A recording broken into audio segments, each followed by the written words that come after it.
Bonjour, comme promis, nous allons faire quelques petites vidéos sur Pessah, puisque ça arrive bientôt et il n'y a pas tout le monde qui peut avoir des kélim, des ustensiles pour Pessah, puisque en général, souvent, les gens partaient de la maison, et donc là, on est tous confinés à la maison, on va devoir faire avec ce qu'il y a à la maison, on ne peut pas aller les tremper au mikvé pour les rendre purs, et donc on va vouloir utiliser des kélim, des ustensiles qui sont chez nous déjà à la maison, et donc on va devoir les cachériser.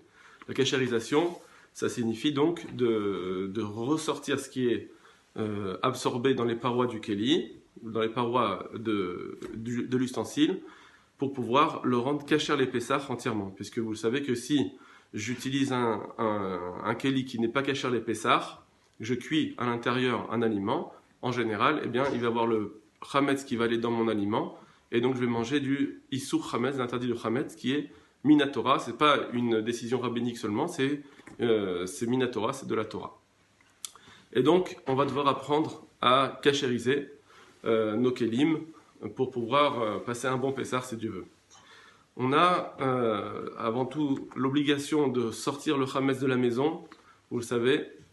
Et donc le Harizal nous dit la chose suivante, que quand on s'occupe de sortir le Chametz, alors c'est un symbole aussi pour le Yetzer Hara. Le Harizal nous dit, donc c'est le grand rav de la Kabbalah, il nous dit que quand on s'occupe de sortir le Chametz de la maison, c'est comme quand on s'occupe de sortir notre Yetzer Hara, donc c'est un moment de privilégié pour l'introspection, et encore plus aujourd'hui où nous sommes confinés à la maison, on doit faire Idbo des doutes, on doit s'isoler, et donc on se renferme avec nos familles, et on peut faire notre introspection pour pouvoir sortir de notre Yetzer Hara et être prêt pour, si Dieu veut, la Géoula Bekarov, la délivrance de Pessah, qui sera, si Dieu veut, même la délivrance du Mashiach. On l'attend tous pour cette année. Alors, la première chose, on va d'abord parler de la cachérisation en général, la cachérisation des kélim en général. C'est-à-dire qu'il y aura une cachérisation pour Pessah où il y aura quelques détails en plus, et il y a la cachérisation en général dans l'année. Si quelqu'un veut utiliser un ustensile qui a absorbé un interdit, eh bien, il ne pourra pas l'utiliser dans l'année. Pareil que Pessah, seulement à Pessah, il y aura encore quelques autres halachot pour pouvoir avoir une maison cachère. Alors, pour expliquer la cachérisation, on va déjà dire qu'il y a deux grandes cachérisations possibles des ustensiles. Il y a la cachérisation qui s'appelle Agala et la cachérisation qui s'appelle Liboun. La cachérisation par Liboun, d'abord, c'est la cachérisation qui va avec le feu, qui va être faite avec le feu directement.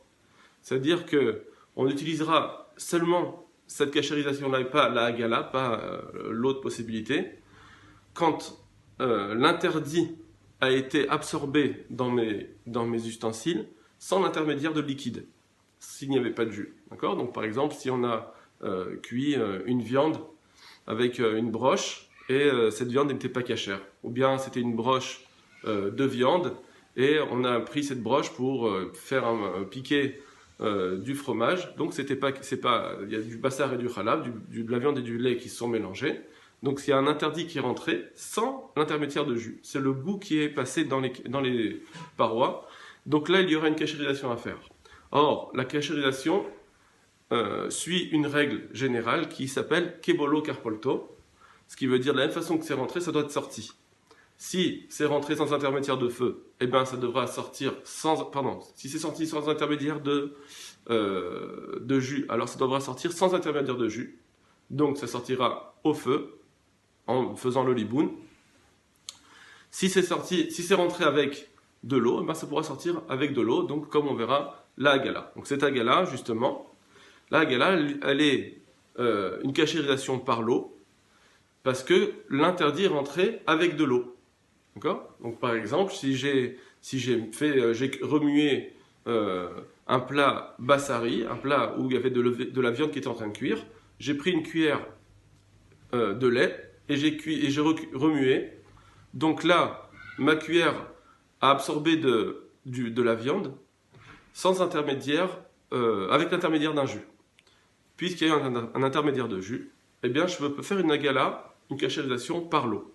Après, on verra qu'il y a encore plusieurs cachérisation avec l'eau. Mais voilà en gros les deux types de cachérisation. Alors, je reprends la cachérisation par le feu. Quand on parle de cachérisation par le feu, c'est une cachérisation qui en réalité est très difficile à faire. Parce qu'il va falloir faire en sorte que mes ustensiles deviennent rouges. Il faut les chauffer énormément, jusqu'à ce même qu'il y a une petite couche qui s'en aille grâce au feu. Et donc, parfois, on peut abîmer nos kélim. Donc, on n'a pas envie de le faire.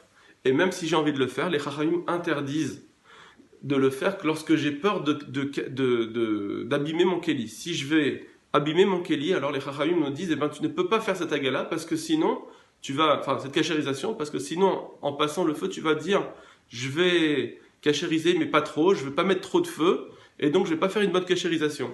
C'est pourquoi les chachamim nous interdit de faire une cachérisation par le feu si j'ai peur d'abîmer mon kéli. C'est pourquoi, par exemple, si j'ai un ustensile en porcelaine ou d'autres types de matières qui n'ont pas de cachérisation par l'eau, ça n'existe pas parce que quand je vais la cachériser avec l'eau, comme c'est une matière poreuse, alors le issour, l'interdit, ne sort pas suffisamment.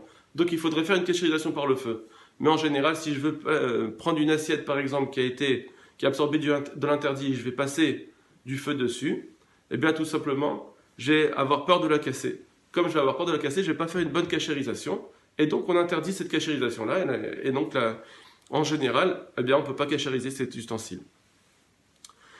Par contre, il y a une permission qui est dite lorsque ce qui a été absorbé dans mon ustensile, ce n'est pas de l'interdit, c'est quelque chose de permis. Par exemple, j'ai un kéli qui a absorbé de la viande cachère.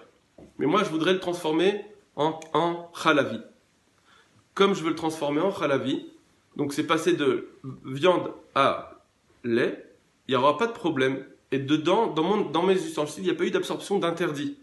Puisqu'il n'y a pas eu d'absorption d'interdit, dans ce cas, même si l'absorption n'a pas été faite avec l'intermédiaire d'un jus, elle a été faite simplement en posant l'aliment dessus sans liquide, normalement j'aurais dû faire un liboun, donc une kéchérisation au feu.